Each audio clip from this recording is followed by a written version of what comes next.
Welcome back to the Eric Crown Crypto channel, wishing you a happy early start to Slice Friday morning here, where I've just gotten dumped on, man. The market just dumped all over my face, and it feels good. It feels real nice. Anyways, there's categories for that, in fact. Anyways, I wanted to come at this analysis following up on yesterday and really this last week's of higher term time frame analysis. Also reference Gaussian channel yet again and speak about, the overall major pivots that we were looking at for the past few days now continue to not be met for any sort of a trap situation.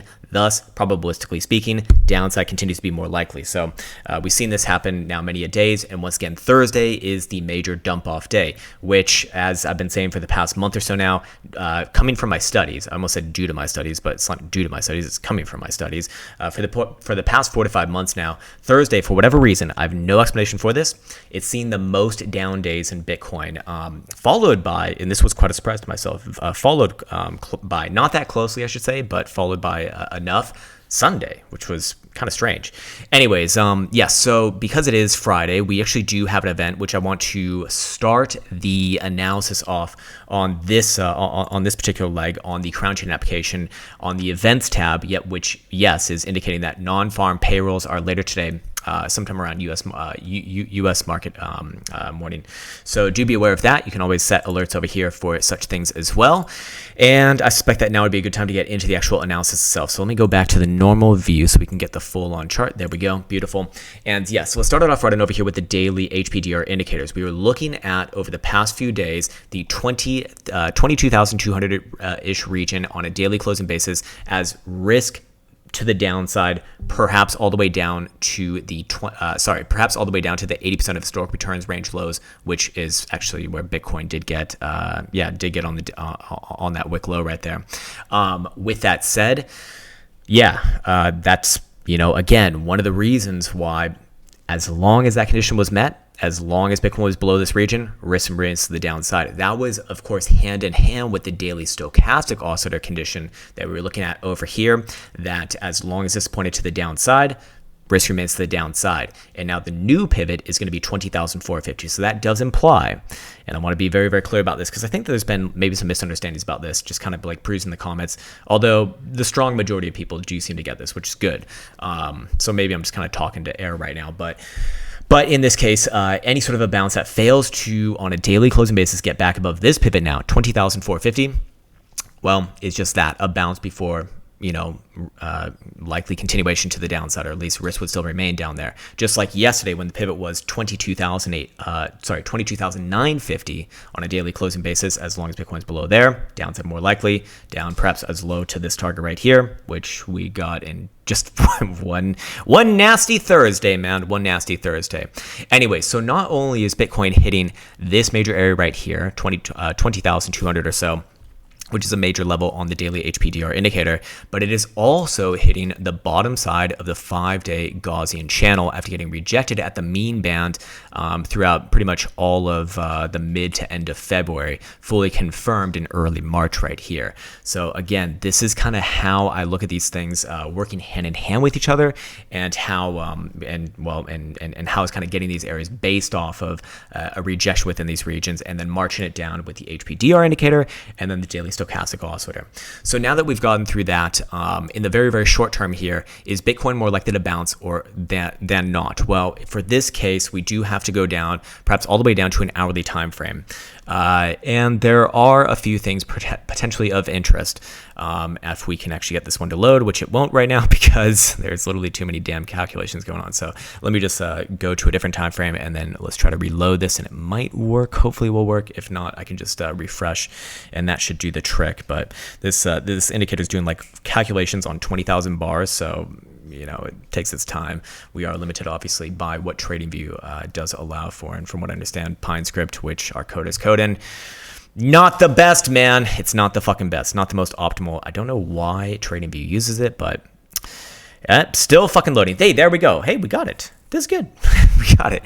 Okay, so hourly here. Anytime that we do see closures above or below the blue range, which represents 50% of historic returns range, that initiates a potential setup for a mean reversion play. In this case, price is closing below it, so the mean reversion would be, up. Now, the mean reversion is most likely to happen, statistically speaking, when volatility, as represented by the BBWP indicator right here, starts to contract on the moving average, which happens actually like right around, it's all the same basically, right around here. So looking at this right here, once we have those two pieces of criteria in place, that initiates these statistics as relevant, which yes, we can reference on the hourly HPDR. And out of 50 iterations, 36 played out with a nice upside bounce, a nice mean reversion play. So about a 72% strike rate, pretty damn good. Not 100% obviously, but pretty damn good nonetheless. Over the course of the next 10 hours on average. Now, if we see if we don't see it play out, there's actually statistics to show what's most likely to happen on the other side. Meaning, where would Bitcoin likely try for the next move to the downside, which in my opinion is just as valuable. So we'll go over that as well. But the average return in the case of an upside move is close to about 2.25%. Now, of course, there's going to be variance within that. That's why we reference the first standard deviation right here. And then if we're talking about the average negative return, which would be in the case of a failure, so that'd be the next downside move, probably looking closer to about 2.5% over the course of an average of about 17.5 hours or so as well. So do be aware of that. But first and foremost, as long as Bitcoin does not hit the invalidation for a particular setup like this, just we've gone over this many times in the past on other time frames. The upside bounce a little more likely. What would be the downside? What would be the invalidation? Thus validating downside, probably to the tune of like 2.5%. Hourly closure below 19,750 or so. Until that happens, short-term bounce, over the next half day is a little more likely. Probably around the time that NFP comes out, NFT, whatever the fuck. But 2% puts you where? Puts you at about 20,450, which is very, very interesting now, isn't it? Because that would be directly on the daily strike for the daily stochastic momentum pivot. So if Bitcoin can start to close above there, then, we might see this lead into a much greater bounce. Problem is at this point is that much greater bounce is not the same thing as reversal. My main view on the market right now is that this is where I can get misheard massively. I do think that the low is in, or at least I have the data that suggests that there's a high enough probability of the low being in that I should be saying that. 2, I'm not bullish. It's not a bull market right now. In my opinion, it's also not a bear market. It's so 2 and 3, not a bull market, not a bear market. It's a sideways transitionary market, if you will. It's transitory. It's like copying Jay Powell right there. Where Bitcoin generally puts in time going sideways on the monthly time frame, between like the upper teens, mid 20s, something like that would kind of make sense. The longer that it puts in time there, the better, at least in my opinion. Could we see something like that? Could we see a greater bounce, emerging from that, maybe even back into the shallow 22s or 23s? Yeah, it could happen if that condition is met. But let's now talk about what happens if the failure condition is met. What happens if we see a closure below this region? Well, in that case, obviously downside is more likely. And we'd probably be looking next stop somewhere around, 19,550.